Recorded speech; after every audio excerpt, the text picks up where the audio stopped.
दुनिया में ऐसे कई चोर हुए हैं जिन्होंने करोड़ों की चोरियां की, लेकिन आज की कहानी एक ऐसे आदमी की है जो चोर नहीं था, बल्कि एक बैंक कैशियर था।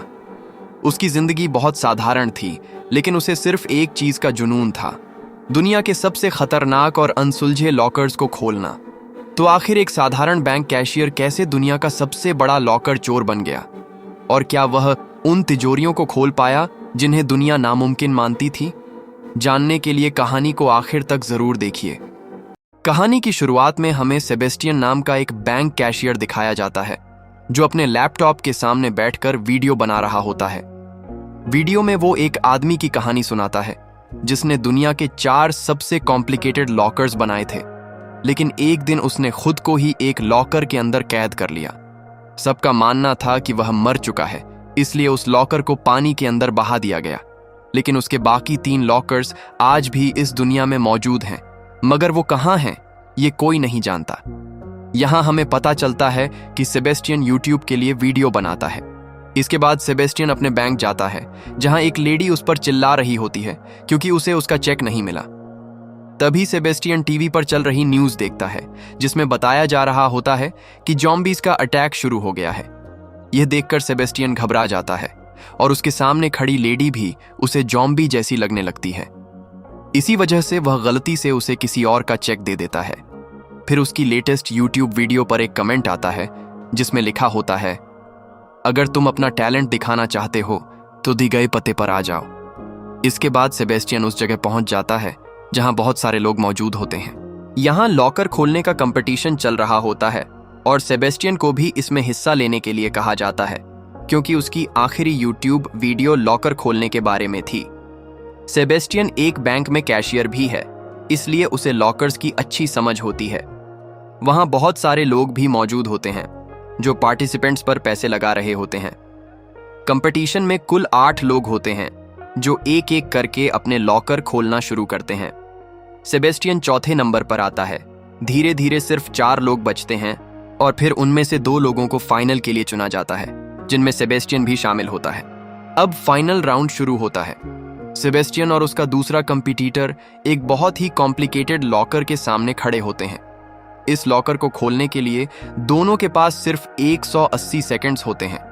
टाइम शुरू होते ही दूसरा कंपटीटर तेजी से लॉकर खोलने लगता है, लेकिन सेबेस्टियन कुछ नहीं करता। वह सिर्फ लॉकर को ध्यान से देखता रहता है।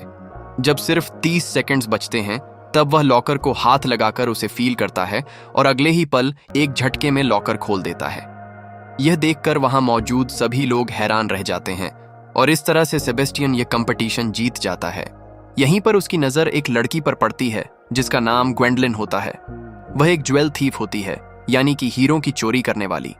ग्वेंडलिन को देखते ही सेबेस्टियन उसकी तरफ अट्रैक्ट हो जाता है। अगले दिन जब सेबेस्टियन एक रेस्टोरेंट में होता है, तब ग्वेंडलिन उससे मिलने आती है। वह बताती है कि उसी ने उसके चैनल पर कमेंट करके उसे वहां बुलाया था। वह कहती है कि वह एक ज्वेल थीफ है और कई देशों की पुलिस उसके पीछे पड़ी हुई है। अब वह एक बहुत बड़ी चोरी करना चाहती है, जिसके लिए 3 बड़ी बड़ी तिजोरियों को खोलना होगा। ये वही 3 तिजोरियां होती हैं जिनके बारे में कहानी की शुरुआत में बताया गया था। ग्वेंडलिन उससे कहती है कि वह आराम से सोचकर जवाब दे दे। इसके बाद सेबेस्टियन अपने घर वापस आ जाता है। सेबेस्टियन हमेशा से उन तिजोरियों को खोलना चाहता था, इसलिए वह फैसला कर लेता है कि वह ग्वेंडलिन का साथ देगा। वह उससे मिलने पहुंचता है। यहाँ सेबेस्टियन और ग्वेंडलिन के अलावा 3 और लोग होते हैं जो इनकी टीम का हिस्सा होते हैं। अब ये सभी पहली तिजोरी को खोलने के लिए पेरिस पहुंच जाते हैं, जो एक बैंक के अंदर होती है। प्लान के मुताबिक सबसे पहले सेबेस्टियन को बैंक के अंदर भेजा जाता है, जहां वह वॉशरूम में जाकर छुप जाता है। इसके बाद ग्वेंडलिन वहां आती है। उसके पास काफी सामान होता है और वह बड़ी चालाकी से सिक्योरिटी गार्ड को सामान पकड़ाने के बहाने उसकी चाबियां ले लेती है। फिर वह बैंक के अंदर जाती है। इसी बैंक में उसने पहले से अपना एक लॉकर खुलवा रखा होता है।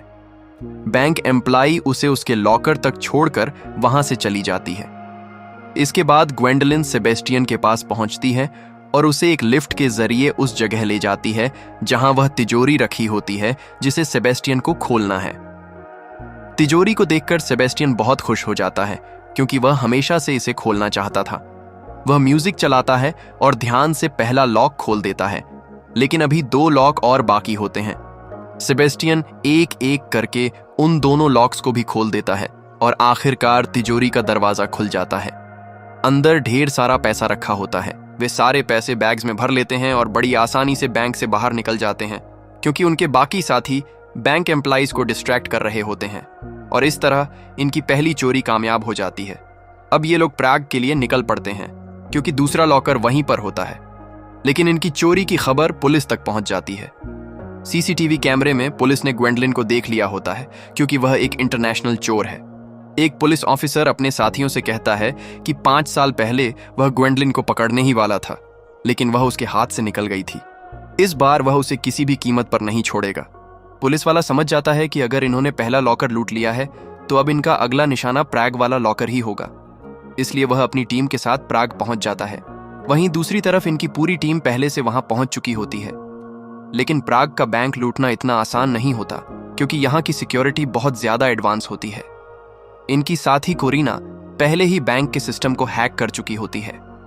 वह सेबेस्टियन की एक नकली आईडी बनाती है, जिसकी मदद से वह बैंक के अंदर पहुंच जाता है। वहां वह एक ऐसे दरवाजे तक जाता है जहां से तिजोरी तक पहुंचा जा सकता है, लेकिन उसके सामने लोहे का एक बंद गेट होता है। कोरिना उससे कहती है कि वह सिर्फ अपनी उंगली घुमाए ताकि कैमरे में ऐसा लगे कि वह लॉक खोल रहा है। जैसे ही सेबेस्टियन ऐसा करता है, कोरिना अपने सिस्टम से उस गेट को खोल देती है।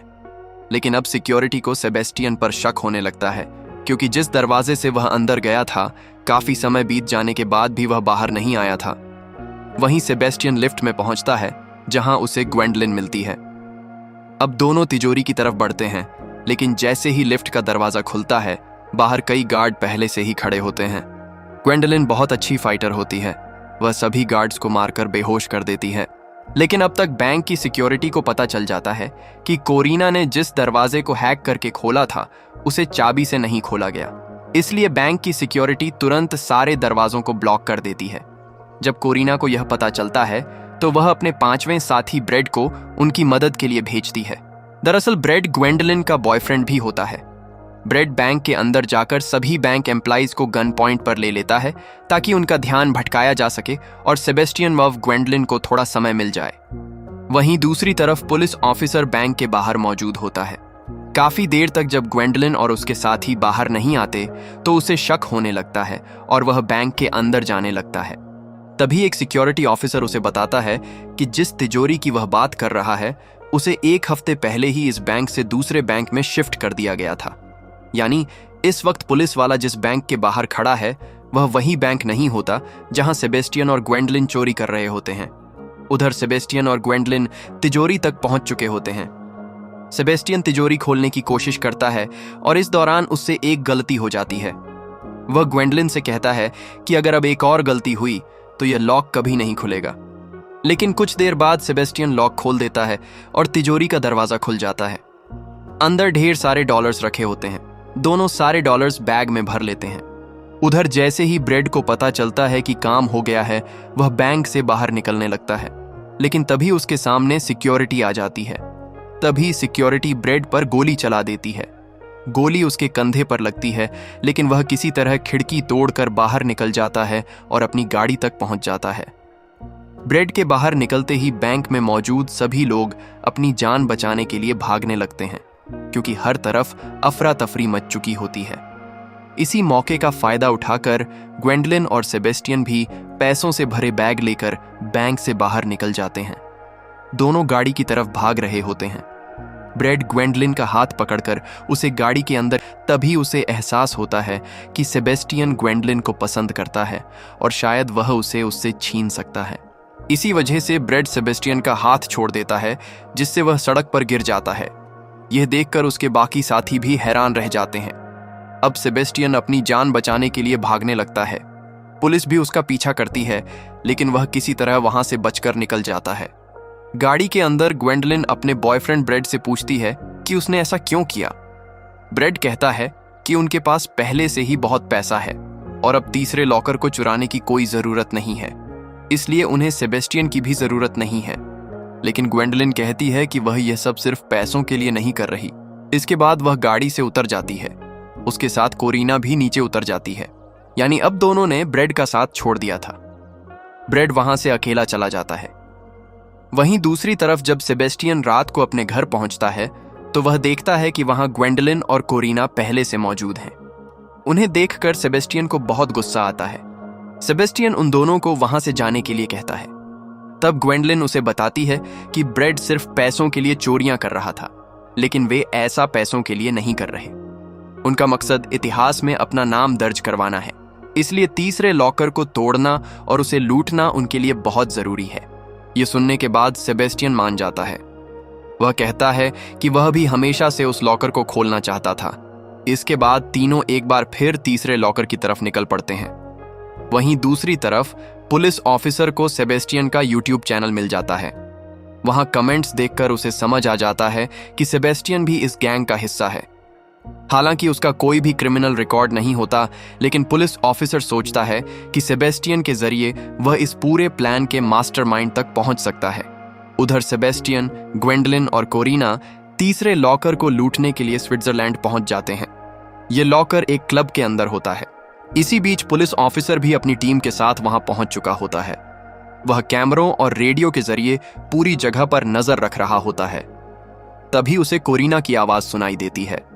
वह अपने साथियों से कह रही होती है कि वे ठीक 5 बजे लॉकर को लूटने के लिए क्लब के अंदर जाएंगे। यह सुनते ही पुलिस ऑफिसर 5 बजे क्लब के अंदर पहुंच जाता है और मैनेजर से कहता है कि कोई तुम्हारे लॉकर से पैसे चुराने की कोशिश करने वाला है। मैनेजर कहता है कि हमें इसके बारे में पहले से पता है, क्योंकि कुछ घंटे पहले ही आपने फोन करके हमें इसकी जानकारी दे दी थी। यह सुनते ही पुलिस वाले को समझ आ जाता है कि कुछ न कुछ गड़बड़ जरूर है। दरअसल 8 घंटे पहले ग्वेंडोलिन ने ही मैनेजर को फोन करके चेतावनी दे दी थी। इसी वजह से मैनेजर ने फैसला किया कि वह उस लॉकर को दूसरी ब्रांच में शिफ्ट कर देगा। उसने सिक्योरिटी को लॉकर ले जाने के लिए बुलाया था, लेकिन सिक्योरिटी की जगह वहां ग्वेंडोलिन और सेबेस्टियन पहुंच गए थे और लॉकर को अपने साथ लेकर निकल गए। अब वह लॉकर सेबेस्टियन और ग्वेंडोलिन के पास होता है और पुलिस वाला किसी भी कीमत पर उसे वापस पाना चाहता है। वहीं दूसरी तरफ ब्रेड और उसके साथी यानी ग्वेंडोलिन के बाकी 2 साथी भी क्लब के बाहर पहुंच जाते हैं, क्योंकि अब वे किसी भी कीमत पर उस लॉकर के पैसों में अपना हिस्सा चाहते हैं। कोरिना अपने सिस्टम में देख लेती है कि ब्रेड ग्वेंडोलिन की तरफ बढ़ रहा है, इसलिए वह उसे रोकने के लिए निकल जाती है। लेकिन तभी वहां पुलिस पहुंच जाती है। पुलिस के आने से पहले ही कोरिना ग्वेंडोलिन को मैसेज कर देती है कि ब्रेड उसकी तरफ आ रहा है। इसके बाद वह अपना फोन नीचे फेंककर उसे किक मार देती है, जिससे फोन गाड़ी के नीचे जाकर टूट जाता है। पुलिस कोरिना को पकड़ लेती है और उससे पूछती है कि लॉकर कहाँ है और ग्वेंडोलिन कहाँ छिपी हुई है, लेकिन कोरिना कुछ भी बताने से मना कर देती है। तभी पुलिस ऑफिसर का साथी कहता है, हम तुम्हारे भाई का ध्यान रखेंगे। यह सुनते ही कोरिना हैरान रह जाती है, क्योंकि पुलिस को उसके छोटे भाई के बारे में पता चल चुका होता है। दरअसल कोरिना अपने छोटे भाई से बहुत प्यार करती है और अगर वह जेल चली गई तो उसका ख्याल रखने वाला इस दुनिया में कोई नहीं बचेगा। इसी वजह से आखिरकार कोरिना पुलिस की मदद करने के लिए तैयार हो जाती है और उन्हें ग्वेंडोलिन तक पहुंचाने के लिए मान जाती है। वहीं ग्वेंडोलिन को दिखाया जाता है जो ट्रक चला रही होती है और पीछे वहीं लॉकर रखा होता है जिसे सेबेस्टियन खोलने की कोशिश कर रहा होता है। लेकिन इसे खोलना इतना आसान नहीं होता, क्योंकि इसमें 7 लॉक होते हैं, जबकि पहले वाली तिजोरियों में सिर्फ 3 लॉक थे। चलती हुई गाड़ी की वजह से सेबेस्टियन को काफी परेशानी होती है, लेकिन वह एक एक करके 6 लॉक खोल देता है। अब सिर्फ आखिरी लॉक बचता है। तभी रास्ते में एक तेज मोड़ आता है, जिससे ट्रक हिल जाता है और सेबेस्टियन का बैलेंस बिगड़ जाता है। वह दरवाजे के साथ लटक जाता है, लेकिन किसी तरह खुद को संभालते हुए 7वां लॉक भी खोल देता है।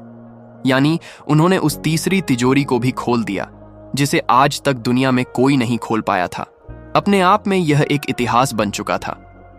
तिजोरी खुलने के बाद दोनों बहुत खुश हो जाते हैं। वे सारे पैसे बैग्स में भरने लगते हैं, लेकिन इससे पहले कि वे वहां से निकल पाते, तभी ब्रेड वहां पहुंच जाता है और दोनों को गन पॉइंट पर ले लेता है। दरअसल वह अपने हिस्से के पैसे चाहता था, लेकिन ग्वेंडोलिन साफ मना कर देती है। यह सुनकर ब्रेड को गुस्सा आ जाता है। वह पहले से ही सेबेस्टियन से नफरत करता था, इसलिए वह उस पर गोली चलाने की कोशिश करता है, लेकिन उसकी गन में एक भी गोली नहीं होती। तभी ग्वेंडोलिन अपनी गन निकालकर ब्रेड पर तान देती है और कहती है कि उसे उस पर कभी भरोसा नहीं था, इसलिए उसने उसकी गन में कभी गोलियां डाली ही नहीं थीं। इसके बाद वह ब्रेड और उसके साथी को उसी ट्रक से बांध देती है और सारे पैसे लेकर उनकी गाड़ी में वहां से निकल जाती है। उधर कोरिना भी पुलिस ऑफिसर को ट्रक तक ले आती है। पुलिस ऑफिसर ब्रेड और उसके साथी को गिरफ्तार कर लेता है। वहीं ग्वेंडलिन और सेबेस्टियन को दिखाया जाता है, जो स्टीमर से वहां से निकलने ही वाले होते हैं कि तभी पुलिस ऑफिसर वहां पहुंच जाता है और दोनों को गन पॉइंट पर ले लेता है। ग्वेंडलिन उसे पैसों का लालच भी देती है, लेकिन पुलिस ऑफिसर साफ मना कर देता है। वह कहता है, पिछले 5 सालों से मैं तुम्हें पकड़ने की कोशिश कर रहा हूं और यही मेरी जिंदगी का मकसद है। ग्वेंडलिन समझ जाती है कि वह उसकी बात नहीं मानेगा, इसलिए वह उसके सामने एक डील रखती है। वह कहती है कि सेबेस्टियन बेगुनाह है, उसे यहां से जाने दिया जाए और वह खुद सरेंडर करने के लिए तैयार है। पुलिस ऑफिसर उसकी बात मान जाता है। हालांकि सेबेस्टियन उसे छोड़कर नहीं जाना चाहता, लेकिन ग्वेंडलिन उससे कहती है, जेल से बाहर आने के बाद मैं सबसे पहले तुम्हारे पास आऊंगी और हम उस चौथे लॉकर को भी ढूंढकर खोलेंगे, जो पानी में कहीं हमेशा के लिए खो गया था। आखिरकार सेबेस्टियन वहां से चला जाता है, इस उम्मीद में कि एक दिन उसकी मुलाकात फिर से ग्वेंडलिन से होगी। कुछ सालों बाद सेबेस्टियन को कैलिफोर्निया में दिखाया जाता है, जहां उसका खुद का लॉकर्स बनाने का बिजनेस होता है। तभी उसके पास एक कपल आता है और उसे एक तिजोरी का नक्शा दिखाकर पूछता है, क्या तुम इस तिजोरी को खोल सकते हो? नक्शा देखते ही सेबेस्टियन के चेहरे पर मुस्कान आ जाती है, क्योंकि यह वही तिजोरी होती है जिसे वह और ग्वेंडलिन हमेशा से खोलना चाहते थे, यानी वही चौथी तिजोरी जो सालों पहले पानी में कहीं गुम हो गई थी। और इसी सस्पेंस के साथ फिल्म यहीं खत्म हो जाती है। उम्मीद है आपको यह कहानी पसंद आई होगी।